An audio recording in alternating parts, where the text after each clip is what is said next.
নমস্কাৰ বন্ধুসকল, এইটোতো আপোনালোক সকলোৱে জানে পুৰাণত 4টা যুগৰ কথা কোৱা হৈছে। সত্য যুগ, ত্ৰেতা যুগ, দ্বাপৰ যুগ আৰু কলি যুগ। আৰু ইয়াৰ মাজত কলি যুগটোক বাদ দি সকলোবিলাক যুগৰে এটা নিজস্ব গুণ আছিলে। কিন্তু কলি যুগততো তেনেকুৱা একো দেখিবলৈ পোৱা নাই। চাৰিওফালে কেৱল অহংকাৰ, হিংসা, প্ৰতিশোধ, লোভ আৰু আতংকই দেখা গৈ আছে। কলি যুগটো মানৱ জাতিৰ কাৰণে অভিশাপ বুলি কোৱা হয়। আৰু কলি যুগত জীয়াই থকা প্ৰত্যেকজন মানুহে কিবা নহয় কিবা সমস্যাত ভুগি আছে। কিন্তু আপুনি জানেনে যে কলিযুগৰ পিছত কি নতুন যুগ আহিব? তো বলক এইটো ভিডিঅ'ৰ জৰিয়তে কলিযুগৰ পিছত কি নতুন যুগ আহিব আৰু কেনেকুৱা হ'ব এই যুগ জানো আহক। নমস্কাৰ বন্ধুসকল, জ্ঞান বিজ্ঞান চেনেলটোত আপোনালোকক আকৌ এবাৰ স্বাগতম থাকে। ভাৰতীয় জ্যোতিষ আৰু পুৰাণত সৃষ্টিৰ সম্পূৰ্ণ কালচক 4টা ভাগত ভাগ কৰিছে। আৰু এই 4টা যুগ হৈছে সত্য যুগ, ত্ৰেতা যুগ, দ্বাপৰ যুগ আৰু কলি যুগ। ধাৰ্মিক গ্ৰন্থৰ অনুযায়ী যুগৰ পৰিৱৰ্তনৰ এইটো 22 নম্বৰ সময়চক্ৰ চলি আছে। আৰু ভাগৱত গীতা এইটো কথা বৰ্ণনা কৰা হৈছে পৰিৱৰ্তনে এই সৃষ্টিৰ নিয়ম। যেনেকৈ আত্মাই এটা শৰীৰ এৰি আকৌ এটা নতুন শৰীৰ লয়, দিনৰ পিছত ৰাতি হয়। যেনেকৈ ঋতুৱে তাৰ নিশ্চিত সময়ৰ লগত পৰিৱৰ্তন হৈ থাকে, তেনেদৰে এটা নিৰ্ধাৰিত সময়ছোৱাৰ পিছত এই সৃষ্টিত যুগৰ পৰিৱৰ্তন হোৱাটো অটল সত্য। যুগ পৰিৱৰ্তনৰ এইটো চক্ৰৰ অনুযায়ী এতিয়া কলিযুগ চলি আছে। শাস্ত্ৰৰ অনুযায়ী কলিযুগ 4,32,000 বছৰ, যাৰ এতিয়া 4,27,000 বছৰ বাকী আছে। অৰ্থাৎ কলিযুগৰ শেষ হোৱালৈকে এতিয়াও 4,27,000 বছৰ বাকী আছে। কিন্তু কলিযুগৰ অন্ত কেনেকৈ হ'ব সেইটো ব্ৰহ্মপুৰাণত উল্লেখ আছে। ব্ৰহ্মপুৰাণৰ অনুসৰি কলিযুগৰ অন্তত মানুহৰ আয়ু 12 বছৰ হ'ব। এইটো সময়ছোৱাতে মানৱ জাতিৰ পতন হ'ব। এনেকৈ সময় পাৰ হৈ যোৱাৰ লগে লগে মানুহৰ মাজত দুৰ্ভাগ্যই দেখা দিব।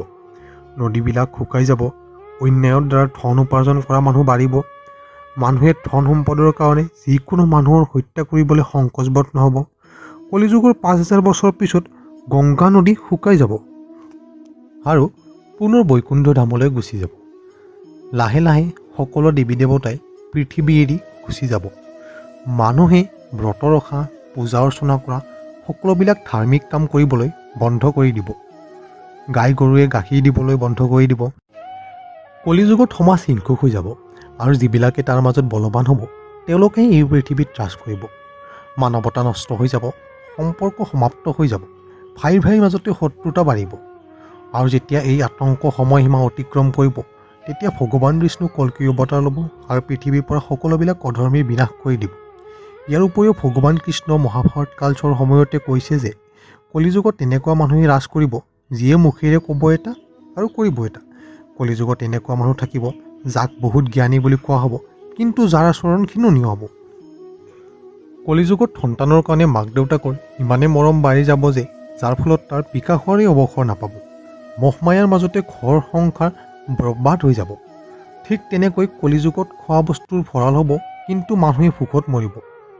সন্মুখত থকা মহলবিলাকত আনন্দ উল্লাস চলি থাকিব, কিন্তু তাৰ ওচৰত থকা জুপুৰিত দৰিদ্ৰ মানুহবিলাকে খাব নাপায় ভোকতে মৰিব। ভগৱান কৃষ্ণই কৈছে যেতিয়া পৃথিৱীত মানৱতা নিঃশেষ হৈ যাব আৰু পৃথিৱীৰ পৰা ধৰ্ম সমাপ্ত হৈ যাব, তেতিয়া মই কল্কি অৱতাৰলৈ এই পৃথিৱীখনক পাপৰ পৰা মুক্ত কৰিম। আৰু তাৰপিছত যিটো নতুন যুগ আহিব সেইটোক সত্য যুগ বুলি কোৱা হ'ব। অৰ্থাৎ সৃষ্টি যুগ পৰিৱৰ্তনৰ 22 নম্বৰ চক্ৰ পূৰণ কৰি 23 নম্বৰ চক্ৰত প্ৰৱেশ কৰিব। আৰু তেতিয়াৰ পৰাই নতুন যুগ আৰম্ভ হ'ব আৰু সেইটোক সত্য যুগ নামেৰে জনা যাব। আৰু তেতিয়া মানুহৰ আয়ু 4,000ৰ পৰা 10,000 বছৰৰ ভিতৰত হ'ব। পৃথিৱীত আকৌ পুনৰ ধৰ্মৰ স্থাপন হ'ব আৰু তেতিয়া মানুহৰ ভৌতিক সুখ এৰি মানসিকভাৱে সুখী হ'ব। মানুহৰ মাজত এজনে আনজনৰ কাৰণে এক বিন্দু হিংসা নাথাকিব। চাৰিওফালে কেৱল প্ৰেম আৰু ভালপোৱা থাকিব। মানুহৰ পুনৰ স্থাপন হ'ব। মানুহক পৰম জ্ঞানৰ প্ৰাপ্তি হ'ব। মানুহে পূজা পাতি কৰিবলৈ বিশ্বাস কৰিবলৈ ধৰিব। সত্য যুগত মানুহে পূজা অৰ্চনাৰে দেৱী দেৱতাৰ লগত কথা পাতিবলৈও সক্ষম হ'ব। এইটো যুগত মানুহে নিজৰ শৰীৰৰ ওপৰত পূৰ্ণ নিয়ন্ত্ৰণ থাকিব। আত্মাৰ লগত পৰমাত্মাৰ মিলনে সকলোকে সুখী কৰিব। অৰ্থাৎ এইটো যুগক স্বৰ্ণযুগ বুলিও কোৱা হ'ব। কিন্তু বন্ধুসকল, কলিযুগ শেষ হ'বলৈ এতিয়াও বহুত দীঘলীয়া সময় বাকী আছে আৰু সত্য যুগ আহিবলৈ লাখ লাখ বছৰ বাকী আছে। তো কিয়নো বন্ধুসকল, আমি এতিয়াৰ পৰাই ধৰ্ম আৰু কৰ্মৰ দ্বাৰা সত্য যুগত জীয়াই থকাৰ দৰে কাম কৰোঁ। কাৰণ ধাৰ্মিক গ্ৰন্থবোৰতো এইটো কথাকে বৰ্ণনা কৰা হৈছে, কলিযুগত যিবিলাক মানুহে ধৰ্ম আৰু কৰ্মৰ ওপৰত বিশ্বাস কৰিব সিহঁতে সত্য যুগত জীয়াৰ দৰে সুখ প্ৰাপ্তি হ'ব। তো বন্ধুসকল, আজিলৈ ইয়াতে পিছত আকৌ নতুন এটা ভিডিঅ'ৰ সৈতে আপোনালোকৰ মাজত উপস্থিত হ'ম। যদি আপুনি পিছলৈ এনেকুৱা ভিডিঅ' চাই থাকিব বিচাৰে তেনেহ'লে মোৰ চেনেলটো ছাবস্ক্ৰাইব কৰিব আৰু ভাল লাগিলে ভিডিঅ'টো লাইক কৰিবলৈ নাপাহৰিব। ধন্যবাদ।